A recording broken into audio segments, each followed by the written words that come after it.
everybody. Welcome to another episode of Cinemacast right here on YouTube and on Rumble. If you guys have yet to do so, to leave a like, leave a follow, subscribe down below, please do so as you are watching or even at the end of the video.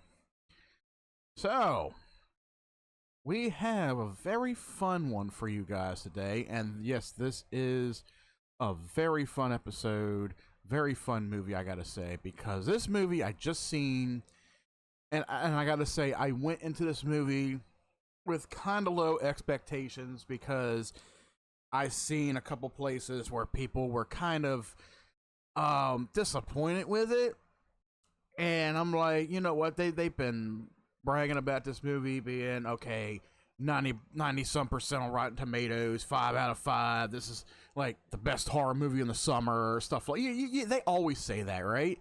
They always emphasize and what the hell you call it, exaggerate. Yeah, they always exaggerate a movie when it comes out to say this is the best, and then people go see it and like, I didn't like it.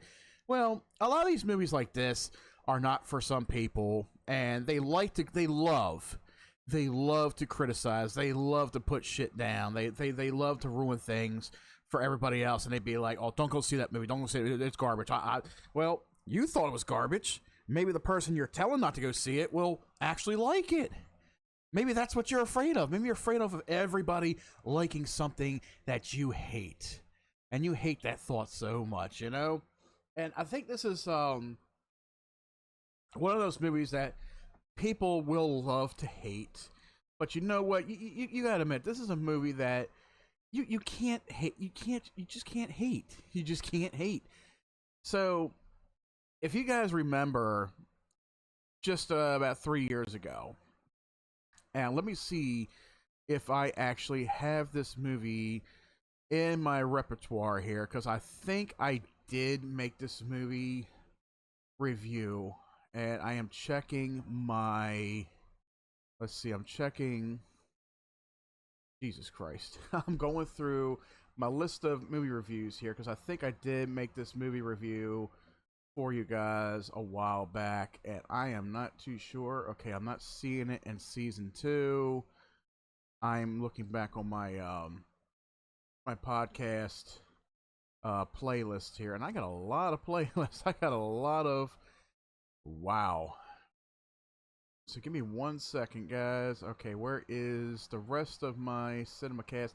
I know I have a Cinemacast season 1. There we go. Let me take a look at season 1 here. I think I put it in here. No, I didn't put it in season 1, season 2. This is in season 3. I get. Let me see. Is it in season 3 maybe?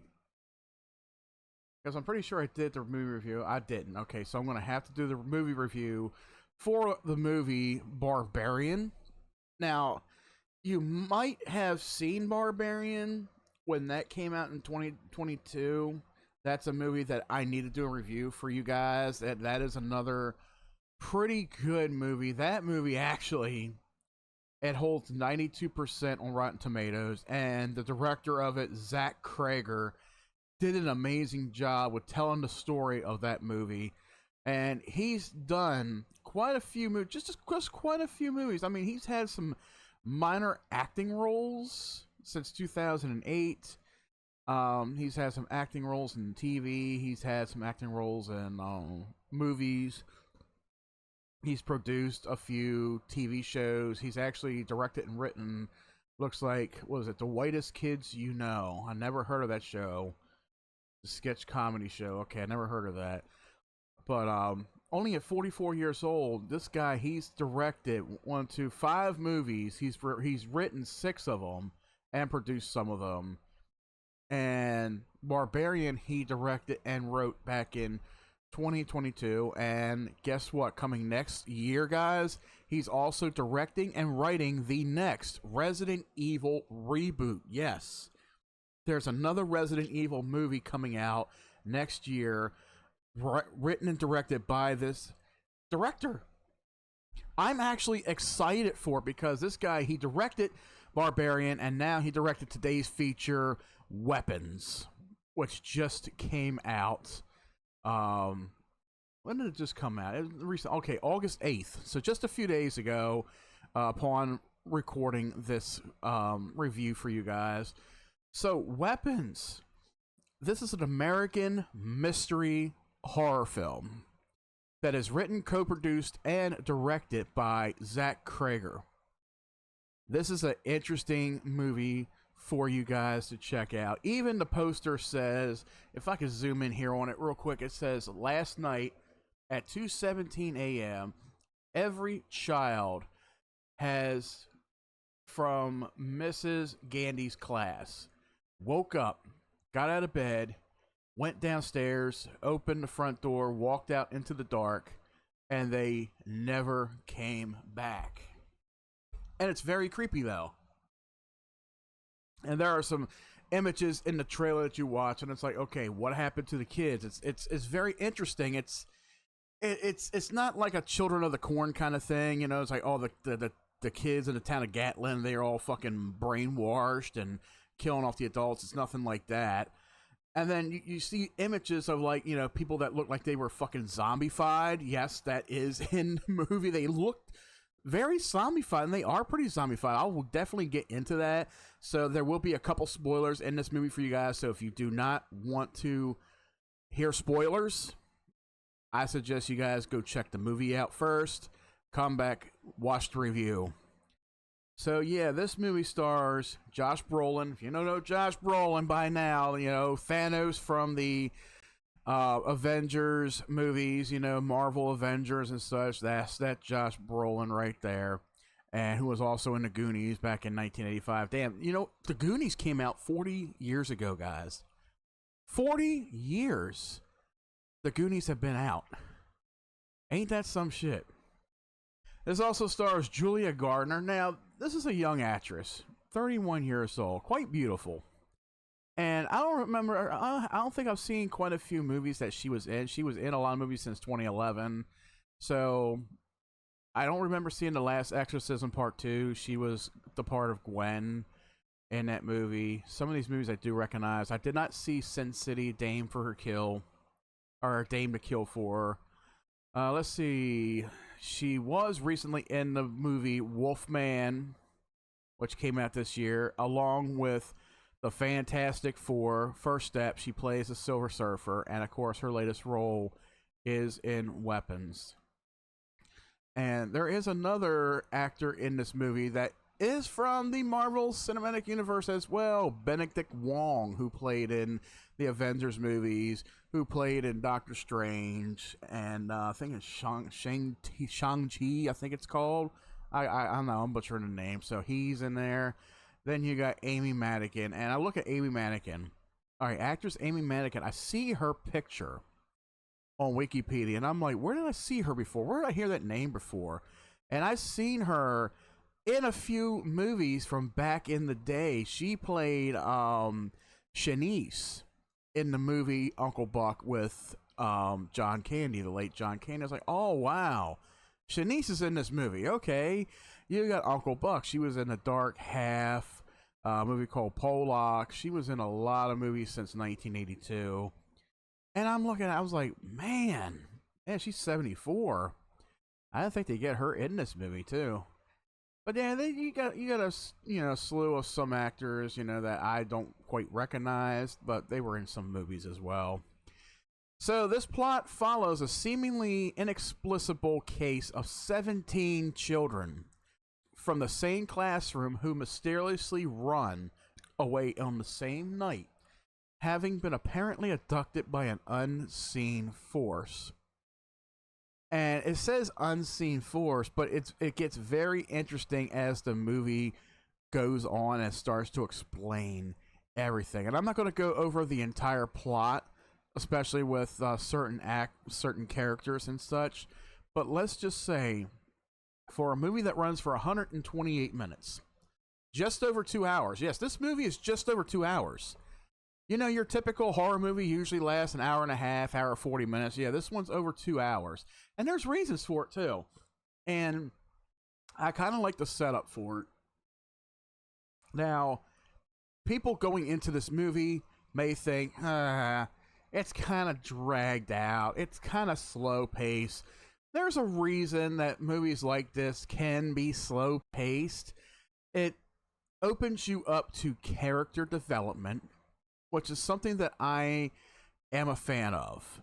You know, when I go into a movie, I want to be able to know who the characters are. I want to be able to learn about the characters, especially if it's somebody who I am following, that I want to learn more about. In this case, in this movie, is the role of Justine Gandy, who is played by Julia Gardner. And you see this in the trailer.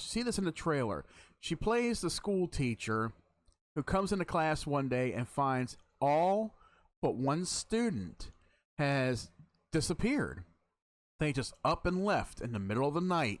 And you got this one kid who is very silent in class, but everybody else is just, wow. She even has a nightmare about being in class where all these students are dressed in black garb and he's the only one that sits in the back with these yellow eyes looking up at her. So, for a movie like this, I will start off the bat by saying this movie has that Quentin Tarantino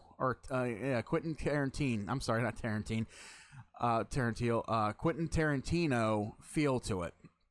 And how to explain that? So the movie seems to be broken up into a total of 5 different sections based on characters. So you got characters such as Archer, who's played by Josh Brolin, Justine. You got Paul, played by Alden, Ehrenreich. You got James, played by Austin Abrams. Let's see, Alex, played by Carrie Christopher, which is the young child, and of course Marcus Miller, who is played by Benedict Wong. So, okay, 1, 2, 3, 4, 5. Okay, 6 characters.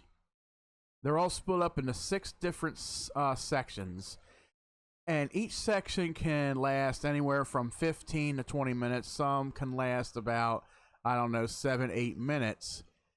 But there's a reason for these sections to be split up the way they are. And it starts out with Justine's character, who is a school teacher, who is mostly affected by this, where you got a town full of angry parents that are wondering what happened to these kids. Why is it just this one class? And is the teacher involved? So the teacher, yes, is disturbingly trailed by people who are pretty much, in a way, out for blood. They want to ruin her image. They want her to suffer, that kind of thing. So she does everything that she can to stay away from that mob of people.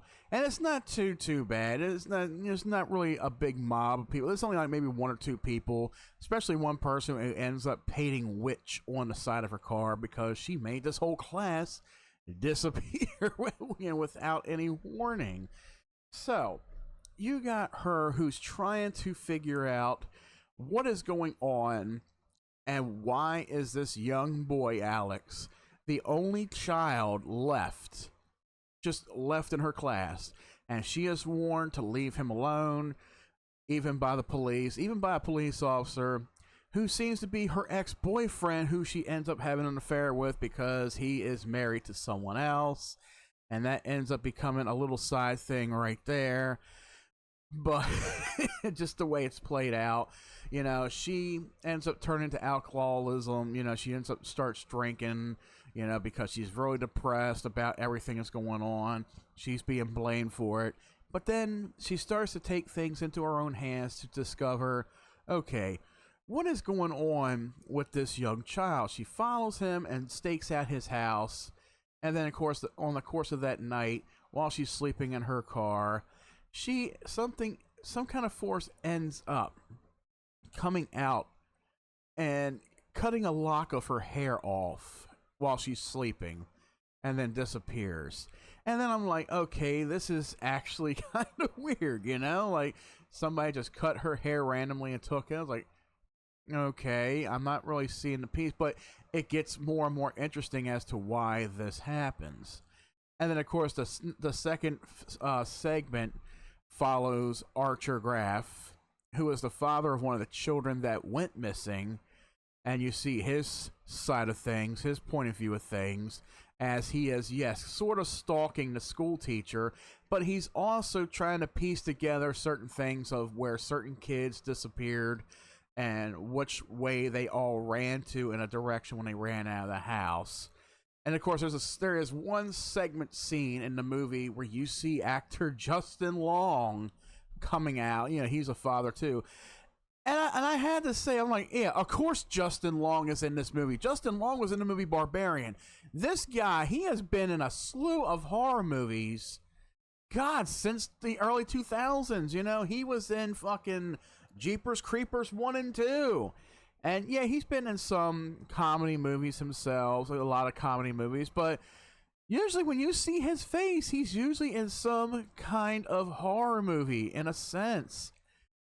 And I was like, oh, yeah, of course he was in that movie. Why the fuck not? You gotta have Justin Long play a part in a movie somewhere. I'm pretty sure he'll probably be in the movie Resident Evil, you know, because he's already worked with Zach Krager in Barbarian, so why not? So the character Archer, he pieces together where the children are going. He gets together with Justine. He apologizes for following her, trying to make amends of things. And then, of course, this next segment ends with one random person coming out of the woodwork, running like a screaming, like a raging maniac out of 28 weeks later. And it turns out it's the next guy named Marcus, who's played by Benedict Wong, and his character is the school principal. And he just comes attacking Justine like it's nothing, you know, like there's no like sense of consciousness with him whatsoever, and chases her into the store while Archer is trying to calm him down, trying to stop him. But yeah, and then it goes into Marcus Miller's character, of course. But I think that did come a little bit later, because there is a scene. Yeah, actually, I got the scenes a little bit mixed up. So it starts out with Justine, Archer. Then it actually goes to Paul, who is the police officer who has a complicated relationship with Justine. So you start seeing his point of view with things. And then he comes across a homeless drug addict named James. So then you go into his segment, and it's like, this guy here, what does he have to do with anything? You know, he's a random junkie who ends up being chased by Paul, you know, and handcuffs him and knocks him out and such, and then he lets him go. Well, James seems to be the person who actually finds out where the kids are actually at, and goes to collect the reward and brings the cop to the house where the kids are at. But it turns out that Paul ends up turning into one of those raging maniacs. He turns into one of those raging maniacs, runs out to the police car, grabs James, and drags him into the darkness of the house. And then we get to Marcus Miller, where everything seems to start piecing together little by little, in case if you're confused by now with all the story segments, because you got different characters that are involved, and you pretty much go and see their point of view from the day's standards. So Marcus Miller, he's a school principal, and of course he is partnered with another guy, so yeah, why not? They gotta have a gay couple in a movie like this. But you know what? I don't fucking care. It's a movie, it's cinema, it's entertainment. Let it be that. So he gets a visit from this little old lady whose name is Gladys. She is played by Amy Madigan. And this woman comes by. She is the aunt of the young boy, Alex Lilly, who is the only child left in the class. So she ends up wanting to discuss some things. And she says, I have been running around. I want a glass of water. Can I have a glass of water, please? And the principal's partner, they're both kind of skeptic and all, but they allow her into their house. And then she asks for some water, but not a cup of water, just a bowl of water. So he heeds to her request and gets her a bowl of water and sets it on the table next to her. So then this woman pulls out this wand. It's a thorned little wand that she shows them, and she ends up cutting across the palm of her hand to make it bleed. And it's got the principal and his lover. They're starting to freak out over it, and they're like, okay, you gotta go, you gotta go. But she proceeds to do her thing. And then she ends up cutting a lock of her, the one guy's hair, and wraps it around this wand with her blood. And she already had a piece of the principal to go along with it, and all she had to do was ring a bell and put the principal into a trance. She's got this little golden bell, and it puts them into a trance. It's like a hypnotizing thing. And then she snaps the wand in half with the guy's hair on it. And next thing you know, the principal is manically attacking his lover and gets him to the ground and starts head-butting his head into the floor, just like bashing his head in with his own. While the Gladys is just sitting there and then washing the blood from her hands while he's doing it all. So then she goes over to her bag and pulls out a lock of another hair, which turns out to be Justine's hair that was mysteriously cut at the beginning of the movie.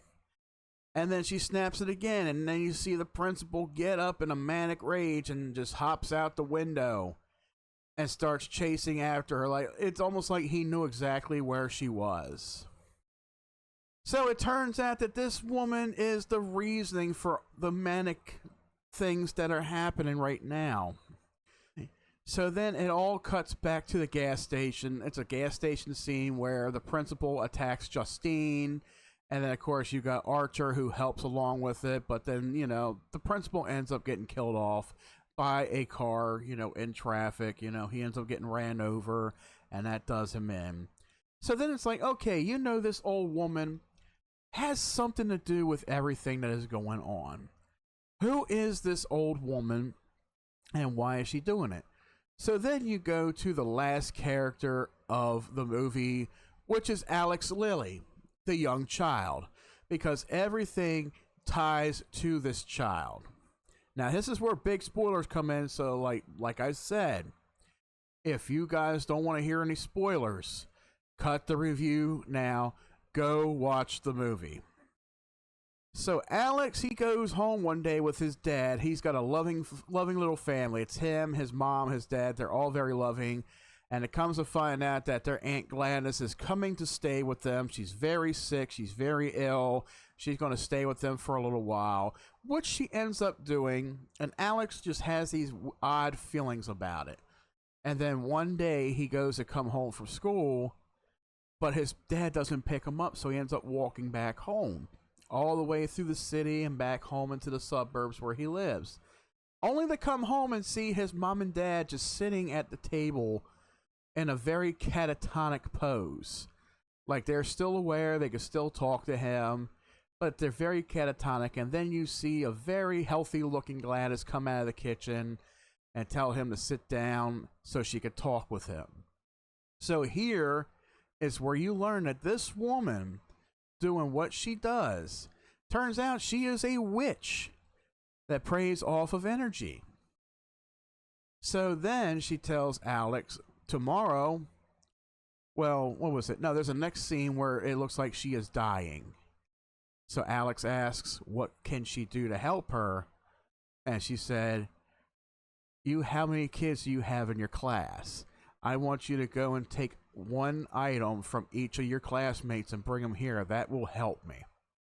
And so everything falls into place that this is a witch that preys off the energy of children to remain youthful. So Alex, he proceeds to do this for his aunt, just so his parents don't end up hurting themselves under her spell. Brings home a name tag for all the kids in class, and she tears them up, puts them in her bowl and such, rings the bell, and then at 2:17 a.m. is where all the children start getting up and running out of their house and into the night. and thus Alex's house is where the children reside, in the basement, in a very catatonic way. Now, as for the title of the movie, Weapons, it is said in this movie, and it is very subtle. It is very subtly said by Archer Graff, that he says something about how these people are being weaponized. It's like a homing missile, like they're used to attack people. Like whenever you got a lock of hair or something, and the witch does her thing, and somebody just happens to go to where where their target is at. They know where their target's at, so they're weaponized. So yeah, it's almost like she's using these things to weaponize, weaponize these kids as as weapons to go and attack certain people just to keep herself youthful. So it's a very, very interesting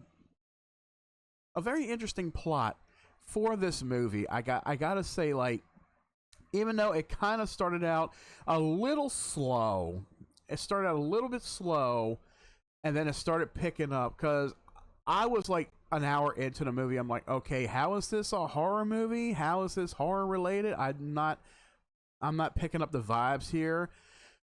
And there's a couple scenes where it's like, oh my God, wow. But yeah, this movie is kind of edge of your seat in a sense when it comes to the scenes that actually do pick up and carry out really well. And of course, Gladys, she does make her end, she does meet her end, at the end of the movie. And I'm not going to say how, because in a way I wanted to laugh the way her demise came about. It was pretty funny. And I was just like, yes, she's finally going to get hers, in a very hilarious way. But I will say that the movie kind of ended, not very tongue-in-cheek, but it just kind of abruptly ended a little bit, knowing that, okay, everything's back to normal now. Everything is just, it's just the way it seems. The way it ends is like, okay, everything's ended. Everything's returning back to normal. Nothing else is going on. And then, boom, the movie ends. It's pretty much how the movie Barbarian ended in a way, It's like, there's nothing very open-ended. There's no questions to be asked. It's like everything falls into place like a puzzle. It comes together like a grand puzzle. And I feel like this movie, it was very satisfying with how it went. It may seem confusing to a lot of people, but I gotta say, like, this movie, it definitely had its moments, and it definitely feels like halfway through, it definitely feels like a horror movie, but it's a mystery horror movie, because you're trying to figure out what's going on with these kids. Where did these kids disappear to? Why are these kids targeted? And you don't find out until like an hour, almost an hour and a half into the movie, where the kids are, what happened to the kids, But it's done very clever. And I think Zach Cregger, when he wrote this story for this movie, he had a very interesting idea. And it's nothing paranormal related. It's nothing demonic related. There's no zombies or anything. It's all revolves around witchcraft. And I think that is something that not a lot of Hollywood directors or writers go for nowadays. Like they go for the fucking paranormal aspect, or maybe some kind of weird creature that comes out from the closet and deforms or whatever, or something that hides in your sleep. Now, this is something like, you very rarely see a movie where it deals with some kind of witch in a way. At first, I thought this was going to be zombie-based. I thought it was going to be a vampire-based. I'm thinking, okay, what is this, vampire? But I don't see no teeth. They're not really blood-sucking. You got a couple raging maniacs that, okay, reminds me of 28 Days Later, because recently we had 28 Weeks Later that was recently released this year. So, yeah, it's nothing like that. But watching it and seeing... It's definitely a little bit different in how it's played out. And I love the way this movie was played. I love the way the story pieced itself together the way it did. It spent the first hour 15, hour 20 minutes just kind of putting together all the characters.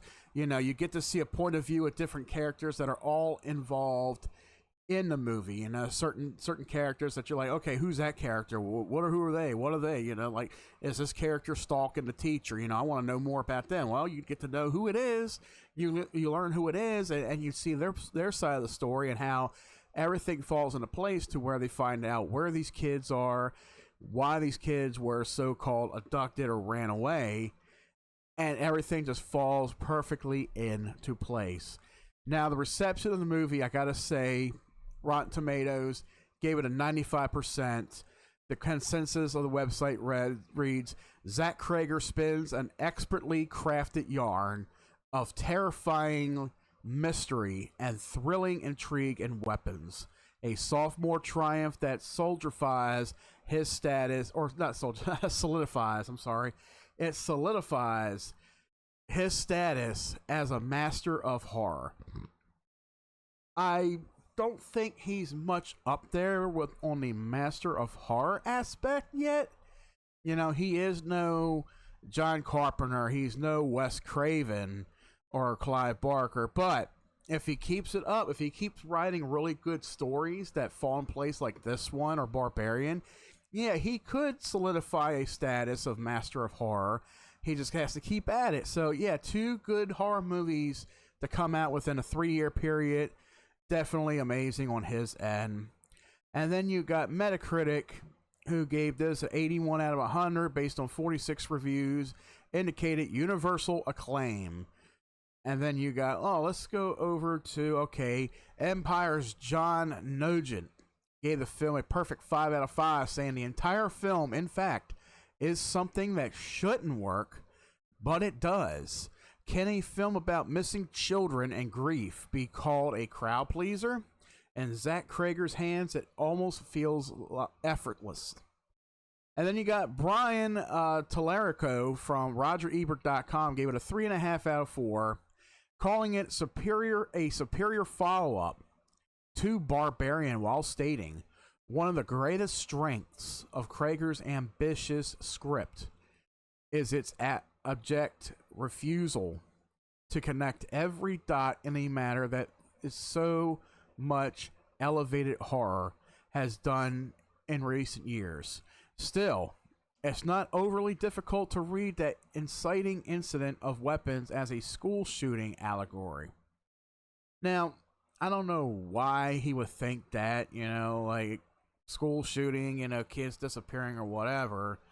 But it's like, whenever you got a horror movie like this, and you notice it a lot, especially with Stephen King, there's always a movie or a novel or something where it involves kids in a way. It's like kids are the biggest danger of all. It's like it's almost like you feel for the kids. You really feel for the children. And it's like, kids aren't supposed to die, right? Kids die all the time in a Stephen King movie or a novel. And that's like, the biggest victim of anything. It's like, when you kill an adult, it's like, they were meant to die. But when you kill a child, that's horrific. That is horrific, especially for this critic to say it's not overly difficult to read the inciting incident of weapons as a school shooting allegory.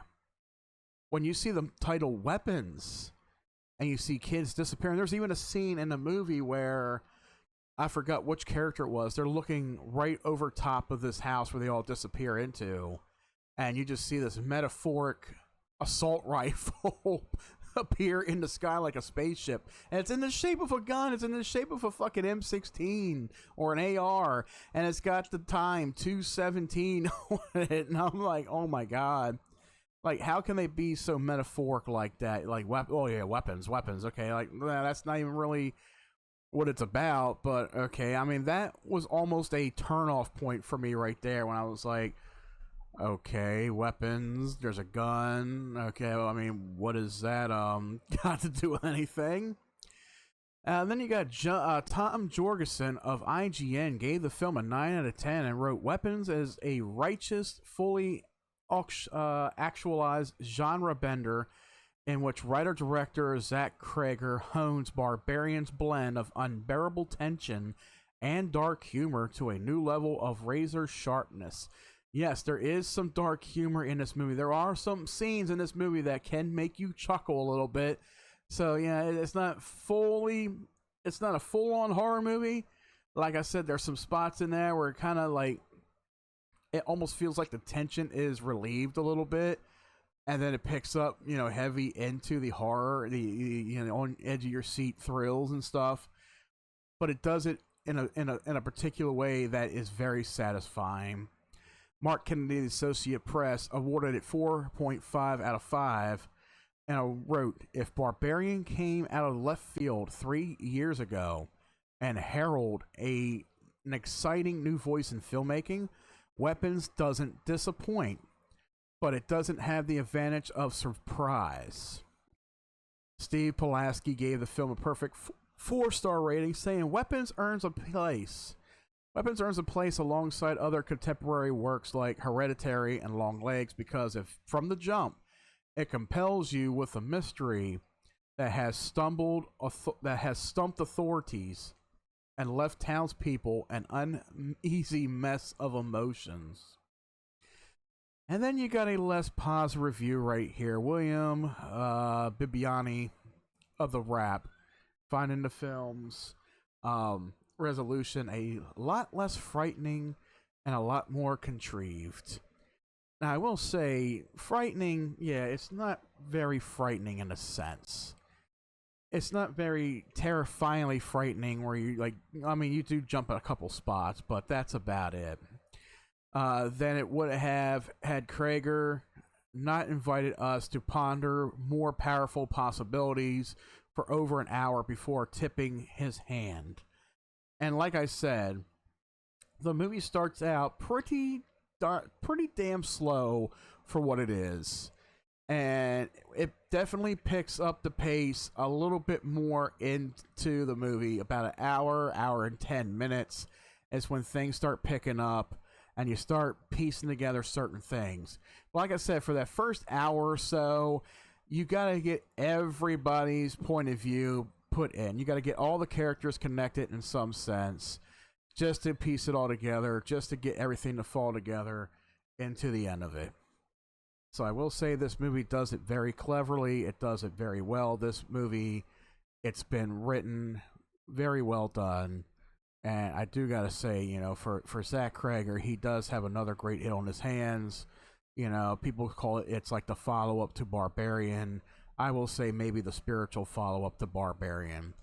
So when we give the movie Weapons right here on the show, we give it a perfect 9.5 out of 10, guys. You guys should definitely go check this movie out. And that does it for today's episode of Cinemacast, guys. Thank you for listening. Thank you for following. If you guys are watching this on Rumble, if you're watching on YouTube, please leave a like, please leave a follow, please subscribe. If you want to check us out on our other major platforms such as Twitter, Discord, and such, go down below in the description section, click those links, and join today. Thank you for joining me today's episode of Cinemacast, where we checked out today's feature, Weapons. And until next time, guys, we'll catch you right back here at the cinema.